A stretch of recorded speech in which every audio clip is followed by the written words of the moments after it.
The following presentation is brought to you by Discovery Education, leading the world of digital and video learning. Discovery Education, connect to a world of learning. The games of the 29 Olympiad in 2008 are awarded to the city of Beijing.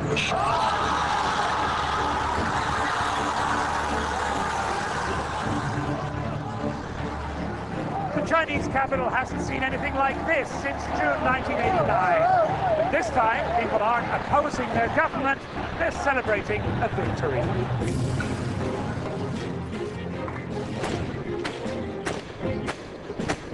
The modern politics of China, through the eyes of the student chasing a place in the Communist Party. The party secretary on the campaign trail. The artist who survived history. And the child, teetering on the edge of a nation's pride. All playing a role in the party game.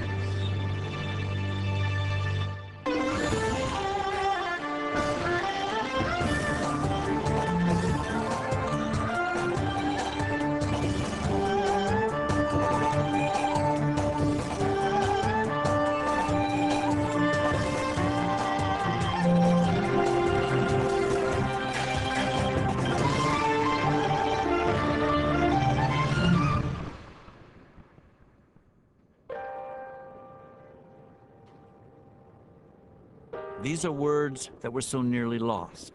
They're from a famous Chinese poem, The Announcement of the Dawn.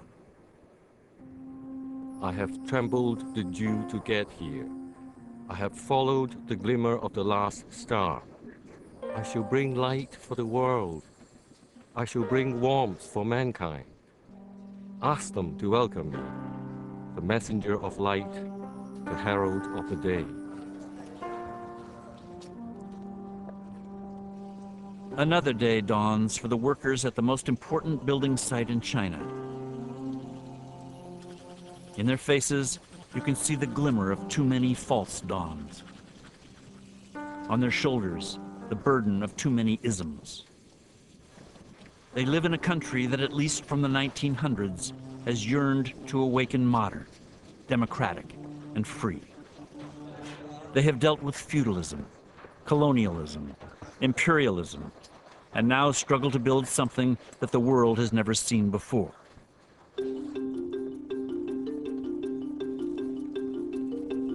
Communism, marching in lockstep with capitalism, towards yet one more dawn.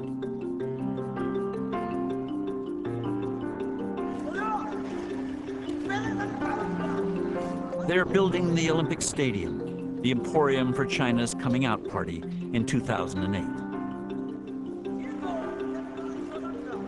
China, 1/5 of the world's population, is transforming itself. The world is taking note, and the numbers are staggering. It now uses up 1/3 of the world's steel, almost half of its cement. But what type of society is China building? Like the Olympic Stadium site, the country's construction is confusing, chaotic, and on a scale that is both unimaginable and breathtaking.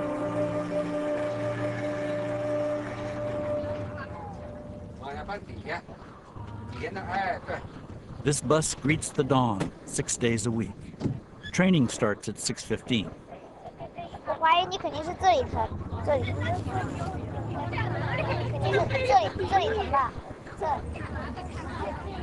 Her name is Xiao Sha. She's 14, an Olympic athlete, and a long way from home. In the beginning, I was very scared. I was always crying when I thought of my mother. My coach saw my puffy eyes and asked me what happened. You were crying, right? And I said yes. I really missed my mom. Her family is 2 hard travel days away. 哎，小啥呀？哦，你吃饭没？吃。现在在的嘛？在吃饭呢。刚刚吃起我们大家。还有好吃没？他讲好吃，好吃的很，讲你妈做的菜好吃的很。嗯。他那边还有附近，我都没得其他得吃啊。哦，好。 They haven't seen Xiao Sha in 3 years. They are in Guizhou, one of the poorest provinces in the country. She is in Beijing. 你要注意了，要多努力点的是不？跟人而言，爸爸帮不到你样子，是不是？要靠你自己了，是不是？哦，你要听他教练的话的。春节的时候。 I miss her the most during the Chinese New Year.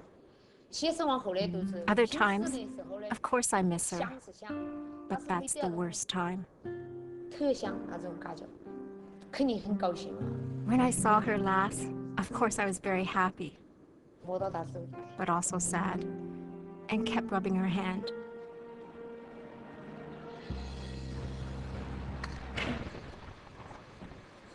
It's a new training center, and it glistens with determination. Coaches like Li Yuezhe have been brought back from America. Children have been plucked and are now being preened, all for a nation's pride. The athletes are raised by the nation. This is accepted by everyone, including myself. When I was little, I also had to leave my family. You can't harvest without plowing. You have to give up something to achieve something. Xiao Sha is seen as a gold medal prospect. But she can also be seen as a political tableau of China.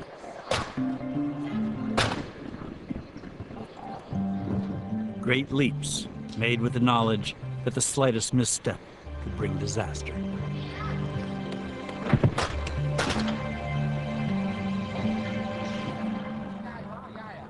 The Olympic clock has pride of place in Beijing, overlooking Tiananmen Square. The message is unmistakable. China has turned the term developing country from a platitude into a reality, and they're counting down the minutes to showtime. China is going through major changes.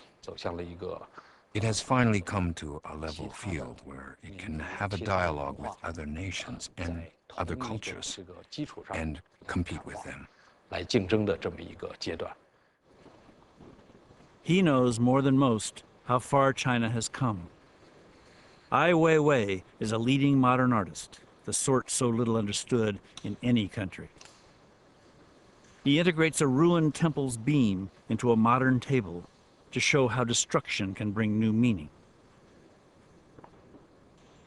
Here he takes a 2,000-year-old urn and drops it to make a new piece of photographic art with the shattered remnants of the Han Dynasty. It's art with attitude. And so, amid all the confusing lines of modern Chinese politics, Ai Weiwei occupies a remarkable position. Bad boy nihilist, and the man who collaborated with a Swiss company to design the Olympic Stadium. Lots of people are attracted to its oriental appearance. This kind of design reflects how the Chinese tradition views a single object. There is always this desire to capture an entire world view, a vision of the whole universe in a single piece of work.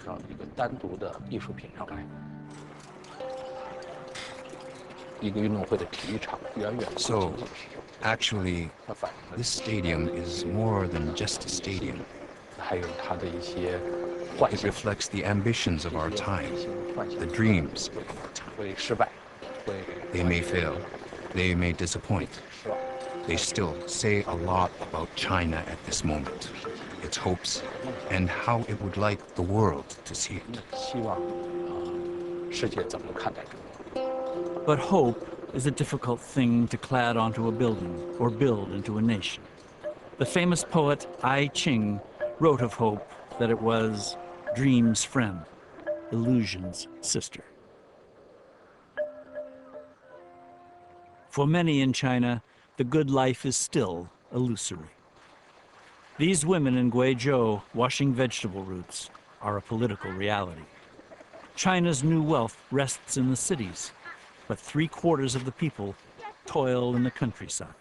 And of late, the countryside has been racked by thousands of riots. The danger is not lost on a party that came to power in a peasant revolution. She is a grandmother, the local party secretary, and head of the village of Hongshuan. And Mrs. Liu is leading the government's efforts to placate the peasants in this corner of Sichuan. People had a very tough life here in the past. They were so poor, they couldn't send their kids to school. For centuries, the fields beside her were rice paddies. Then Mrs. Liu decided there was more money in a different crop. In the beginning, I started to plant flowers on my own little farm. The villagers saw the results and realized they could do it as well. Now they have all switched over to flowers. Agricultural reforms in the 1980s allowed peasants to move from collectivization to profit-making. And flowers, says Mrs. Liu, have helped them quadruple their incomes. And the prospects seem brighter still.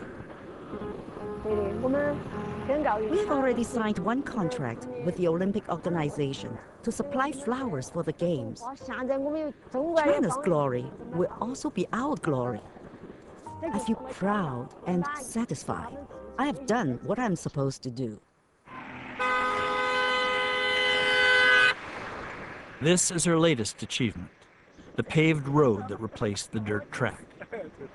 Mrs. Liu has a shrewd understanding of local politics.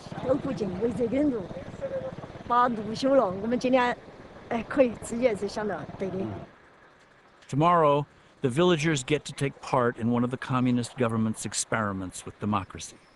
The sign is calling villagers to vote. Mrs. Liu is being challenged at the polls.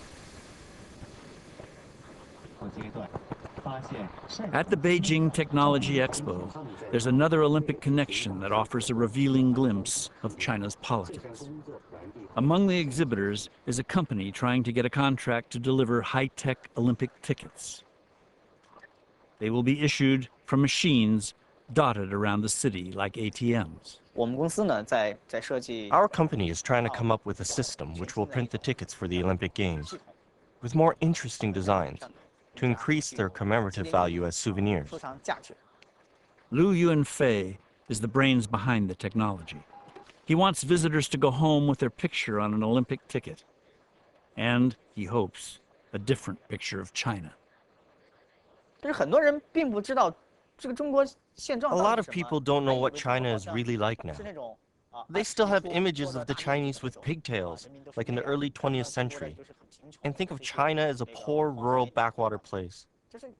This is the impression most people have, and to us, it's laughable. There's another impression Lu Yunfei wants to correct. China kowtowing to foreign powers, particularly the Japanese. He's an ardent nationalist with a website that has surprising reach.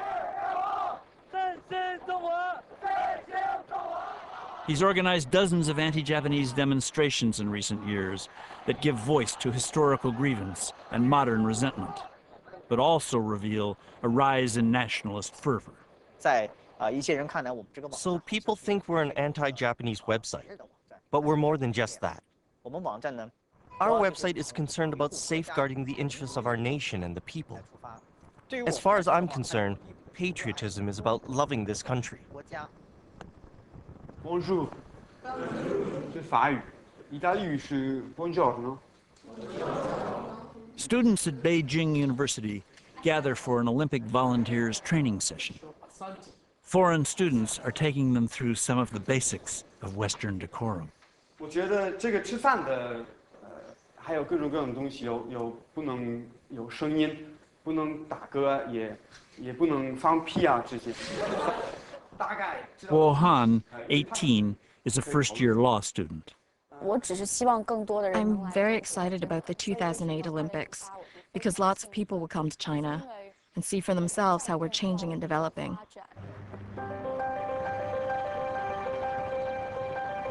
It's much harder for a Chinese student to get into Beijing University than for an American to get into Harvard. Guo Han has made it. Opportunity beckons as it never has before. Anything seems possible in an economy that has grown by 9% for more than 20 years. And yet the one thing she wants to do is join the Communist Party.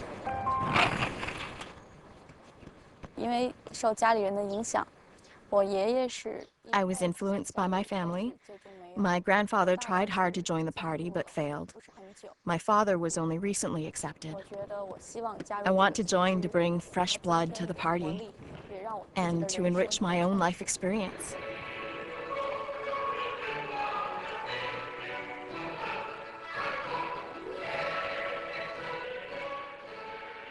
Guo Han is trying to join the party in a one-party state. There is a separate government, but every meaningful position in it is held by a party member. And joining the party is no easy task. It's a 2-year process. More are rejected than are ever accepted. And it turns out that in today's Communist Party, ideological fervor is optional, according to university youth leader Zhang Xin. There are those who want to join for opportunistic reasons because it is closely related to their future career. As a party member, you have certain advantages in society. Surprisingly, the party's chief recruiter on campus is okay with candidates who are more ambitious than zealous. As far as I am concerned, a highly politicized society doesn't make me feel optimistic. I prefer a society that is less ideological.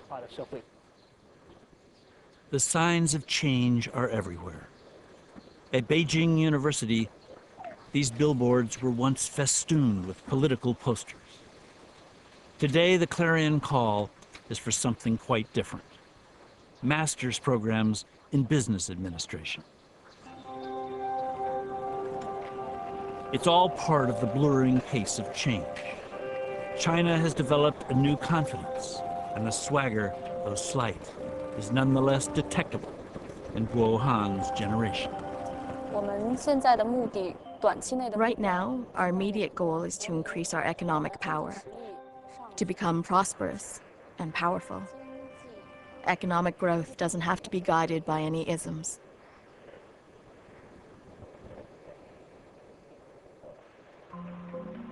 As it prepares for the Olympics, the Chinese government is slopping about in an ideological miasma. If it's on track for anything, it's a gold medal in pragmatism.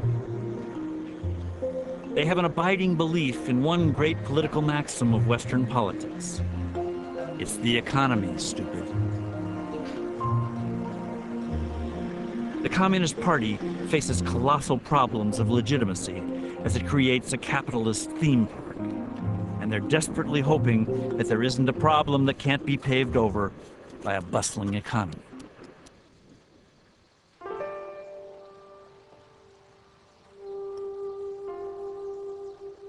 One problem is freedom of thought.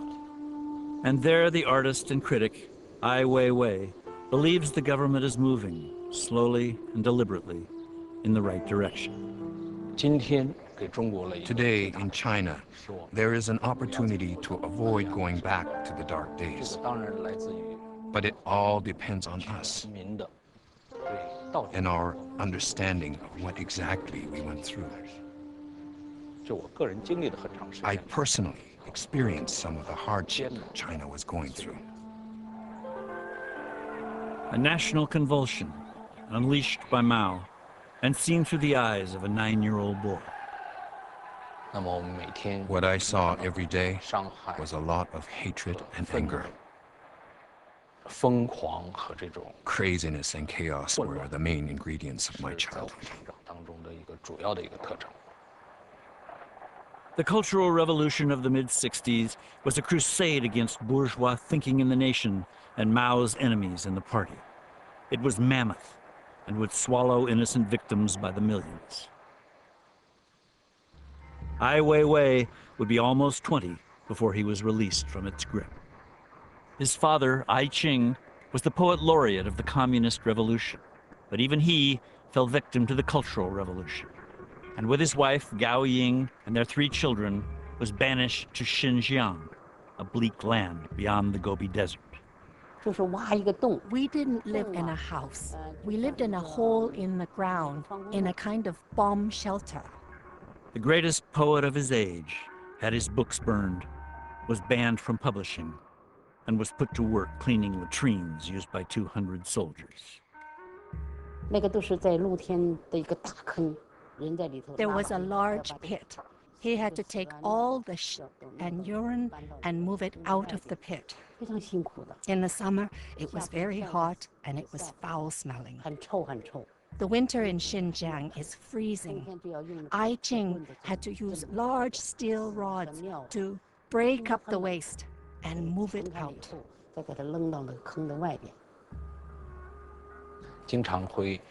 Almost every day he had to attend meetings, so-called self-criticism sessions.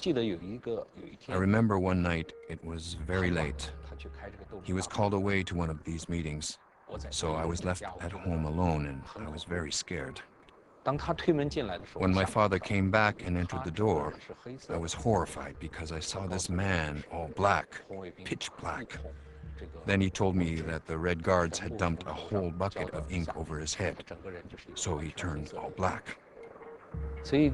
Almost every day, he lived under this kind of terror. The Cultural Revolution ended in 1976. Ai Weiwei was 19 and marked for life.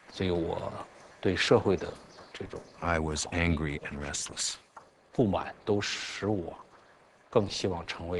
thought my only way out was to become an independent artist. Because as an artist, you can create your own system. You can have your own logic.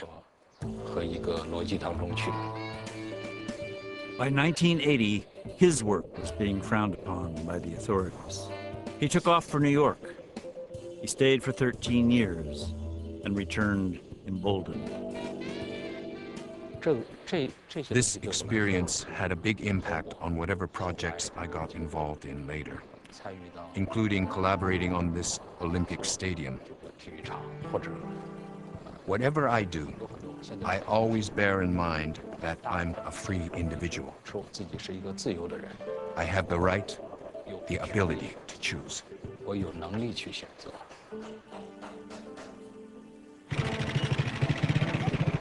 Ai Weiwei's father, Ai Ching, wrote these words in 1942. My poem is dedicated to the luckless people of the village, who are, like wild boars, both taciturn and fierce. They have been, for so long, hoodwinked, cheated, and ridiculed. Every face masks a seething resentment that has yet to explode. Fear of peasant revolt once again stalks China's rulers. But Mayor Liu is confident the party's efforts can keep the people appeased.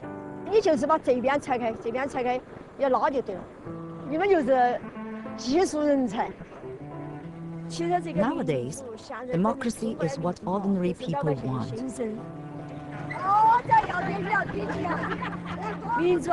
When they have democracy, they feel that they are respected.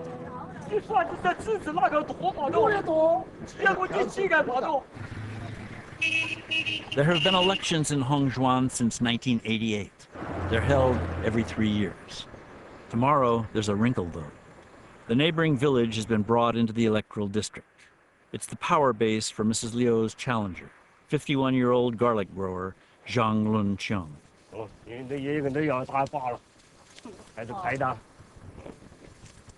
The leader must be a good leader for the common people. He must make people rich. And to do that, he must be rich himself.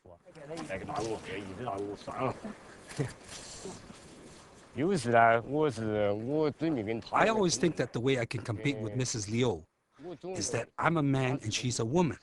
But women can still work well. You see, she paved the cement road there.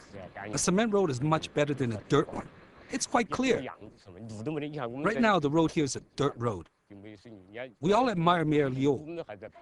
She has a head for economics. The economics of the village are plain to see. They are on the wall of Mrs. Liu's home. It's a clear balance sheet. It's a good way to keep everything legal. It's an important gesture, born of one of the party's greatest problems: corruption. The party launched a national anti-corruption campaign in 2005. And at Beijing University, after a long day of classes, party candidates have been called to a meeting, Guo Han among them. 我很震惊。首先，我要检讨李高成同志暂且还称他为同志，是我亲手从基层提拔起来的。可我万万没有想到，他竟置党纪国法于不顾，收受如此巨额的贿赂。 The film is called Live or Die. It's a Hollywood-type treatment of a morality tale about a mayor whose wife takes a bribe. It has been a blockbuster at the box office and is now compulsory viewing for all party members. Tonight, for Guo Han, the message strengthens her resolve. I feel it's hard for us to avoid having some bad apples in our organization. That is why we young people need to join the party, because we are relatively pure. 其实是体制机制问题。别说你我解决不了，谁也解决不了。 There are 68 million party members. They're in charge of the world's fastest-growing economy. Officials have been prosecuted and even executed for corruption. But it remains rife, and left unchecked, could prove fatal to the party's image. It's an image they hope will be burnished by the Olympic Games. The stadium will be a powerful emblem of a China led by the party that can compete in the world. Humiliation at the hands of foreign powers is burned deep into the nation's psyche.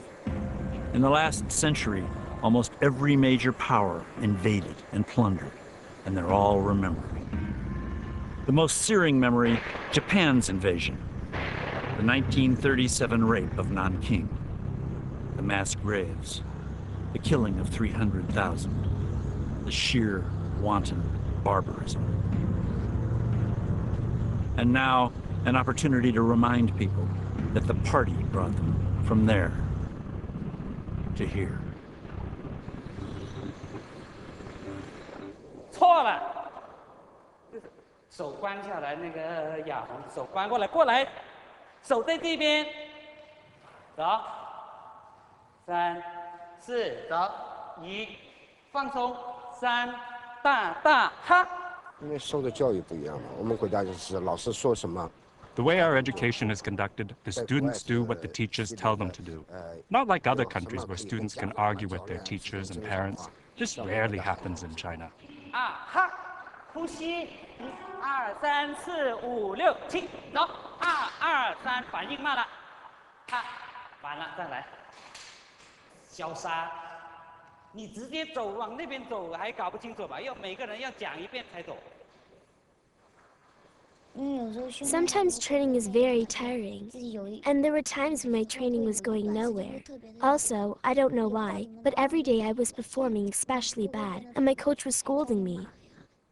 本来上舞蹈课是高高兴兴的，配上音乐，那个情绪啊，包括了音乐的背景，就是被你这种思想的，还有你这种作风，都把这个搞砸了。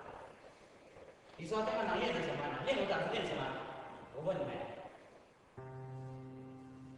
The training is so hard. Sometimes I wonder why I chose this path.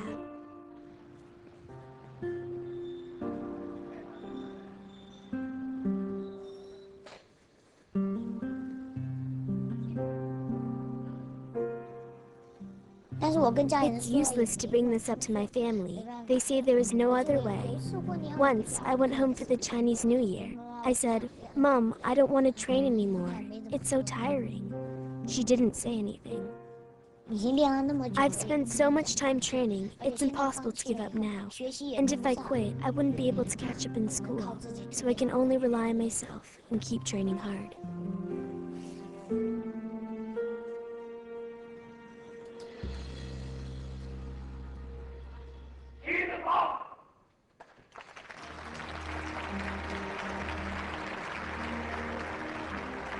They're a professional army theater troupe, and the play is about how their army was modernized by a famous general. It's being performed at Beijing University. In the audience, party candidate Guo Han. They are not just a capable army, but also their high moral integrity and thoughts are good examples to learn from. In the West, we hold a different view of the Army. We remember June 4th, 1989, the night the Army slaughtered students. That looked and sounded like a war zone. Guo Han was 2 years old at the time. I'm not very familiar with this historical event. The army had to obey orders. I believe their loyalty is hard to judge as to whether it's right or wrong. What's done is done, but history can serve as a lesson for the next generation. Tiananmen 1989 still haunts Chinese politics. Criticism is now allowed, but demonstrations are still feared. And the overriding fear is, if control is lost, chaos will follow. The government got a taste of what could happen in the spring of 2005. Thousands of people demonstrated against a new issue of Japanese textbooks that covered over its atrocities in China. The ardent nationalist Liu Yunfei, who had organized dozens of anti-Japanese demonstrations, was caught off guard. We don't know who organized it. Maybe we'll never find out. You know, there's this thing called the butterfly effect. It's said that a butterfly on the Pacific Ocean, by flapping its wings, can trigger off a tornado. At the time, China was lobbying against Japan getting a permanent seat on the UN Security Council. The outburst of nationalist fervor suited the government at first. But as it grew, the authorities became alarmed and struggled to put the nationalist genie back in the bottle. Liu Yunfei felt the pressure. Our website was closed down just before May Day, and we haven't been able to reopen yet. And thousands of cell phones received this text message. It was from the local police station and read, "Don't believe in rumors. Don't spread any rumors. Express your patriotism in a sensible way. Don't participate in any illegal demonstrations."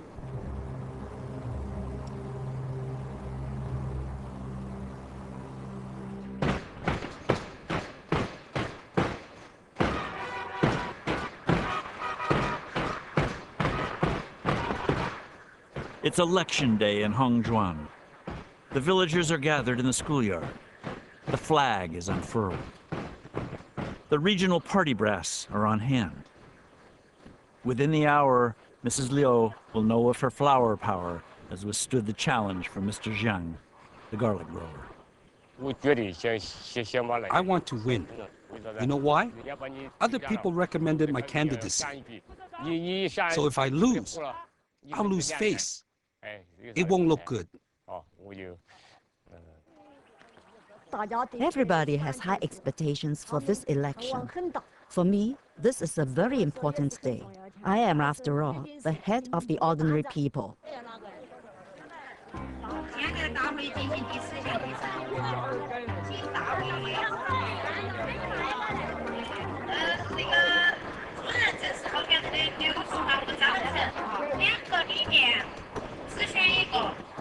It doesn't quite fit with strict international standards.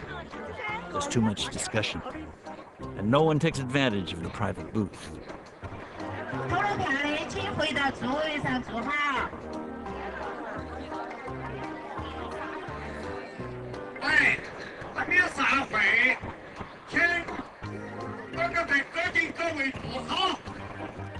But it's a good-natured affair, and the ballots are cast with some enthusiasm.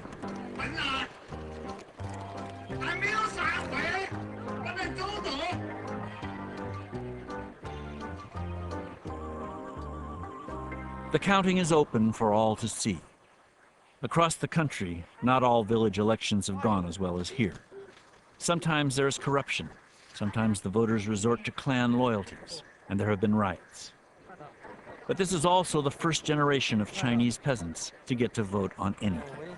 It's undeniable progress, but progress that's going to stop here. Zhao Haoyu is party secretary for the county. With 1 billion people, we have huge differences in education levels, beliefs, and culture. How can you let people with one check mark vote to elect our prime minister?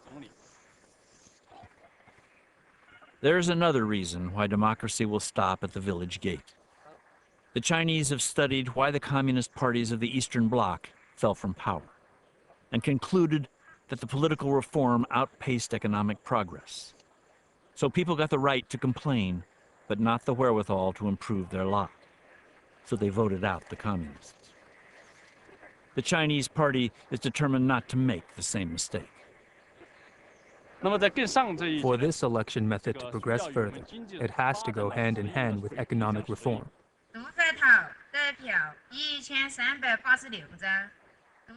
Today, tallying the votes is quick and conclusive. Mr. Jiang, 481. Mrs. Liu, 1,627. I don't feel bad about losing. This is the people's decision, and it's a good one.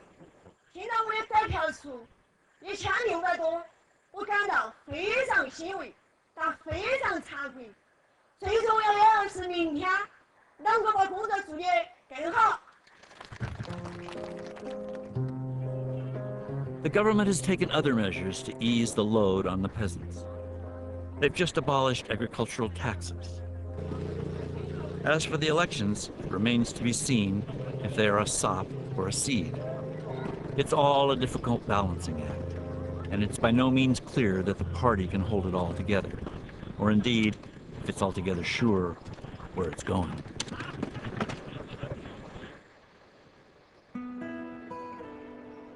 But the party is always adapting. At Beijing University, Guo Han is preparing for her own election. Her classmates are about to vote on her candidacy. After a period of appraisal and study, now I will be evaluated by the organization.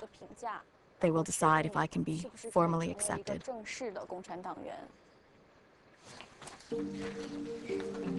There are 9 candidates. Only 4 will survive tonight's vote. The party is trying to introduce an element of democracy within its ranks. It's easy to be cynical.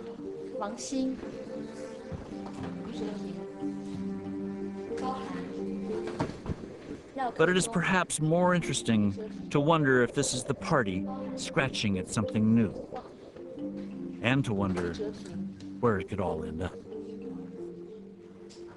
包含12票，郭新0票，侯东方9票，华雅丽4票。Guo Han has survived and looks to the future. 有很多人说，各方各面的人说 Many people say that the 21st century is China's. 之类的，但是我对于这种说法 But I'm cautious about that. 首先是冷静，因为我们 After all, we haven't reached the target we are aiming for. Too much rhetoric isn't helpful. 太多是没有用的。 Don't say it, just do it. Everybody should just do their job. 以我们这么多的人口来说 With our vast population, in the not too distant future, our time will come.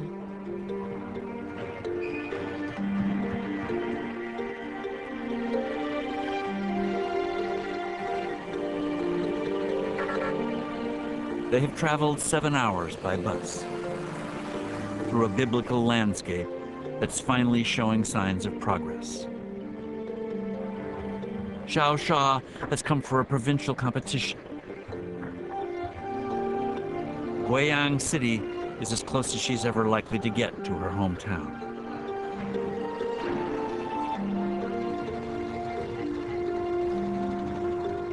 It is 3 years since they last saw their daughter.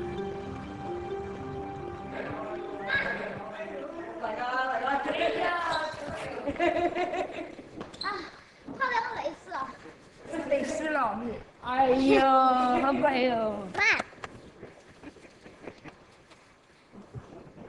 一毛就来了，刚才到啊。刚到的嘛。哦，我在跟陈老师玩。看到她长高啊。I could see she grown taller and bigger. I'm so happy. As parents, we only wish that our children have a better life than ours. Then we'll be happy.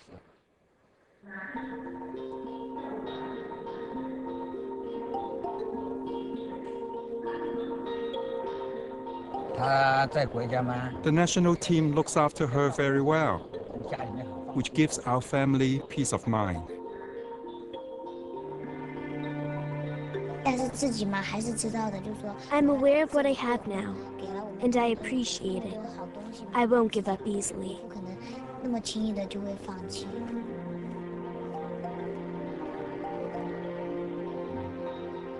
We also have high expectations. We handed her over to the state. We hope she will bring honor to our country. China is now a country of high expectations, and the evidence is everywhere. This is Jinghua, a small western town in the midst of a facelift. It's looking to the future and trying to come to some accommodation with the past. It has a museum to celebrate its most famous son, who died in 1996. He was a boy born into a noble family, but given away to peasants because a soothsayer said he was cursed. His name was I Ching, and the soothsayer was probably right. After years in the wilderness, the poet was rehabilitated in 1979, when the mayhem of the Cultural Revolution was declared a mistake. When he published his first poem, people were thrilled. They were saying to each other, I Ching came back. I Ching survived. He got thousands of letters from people, some saying that although they don't drink, they'd gotten drunk for him to celebrate the good news. Much of I Ching's work was lost to the tumult of his time. But today his poems are commemorated in stone. This is a monument to his work. It was commissioned by the local party. It's a prestige project by the same artist who designed the Olympic Stadium. I Ching's son, Ai Weiwei. But nothing in the new China is simple, and Ai Weiwei has mixed feelings about the work and what it really represents. I believe that this was not just built to commemorate my father. Actually, in today's China, commemorating a cultural figure, someone influential like him, to a large extent, is also to increase the value of the land, to enhance the city's value both culturally and commercially.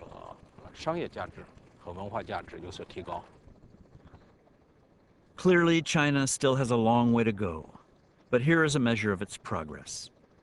The son taking up a position long denied the father, standing on the edge, unafraid to speak his mind. I think people in China have suffered too much. And if for all that sacrifice, all we get is just more money, more cars, taller buildings, it's just not worth it. If Chinese culture doesn't make a contribution to the world, that would be a great pity. His father wrote The Announcement of the Dawn in 1942. Perhaps he just spoke too soon. You, poet loyal to time, please bring to mankind your message of comfort. Hurry, before the night is over. Tell all that what they've been waiting for is coming.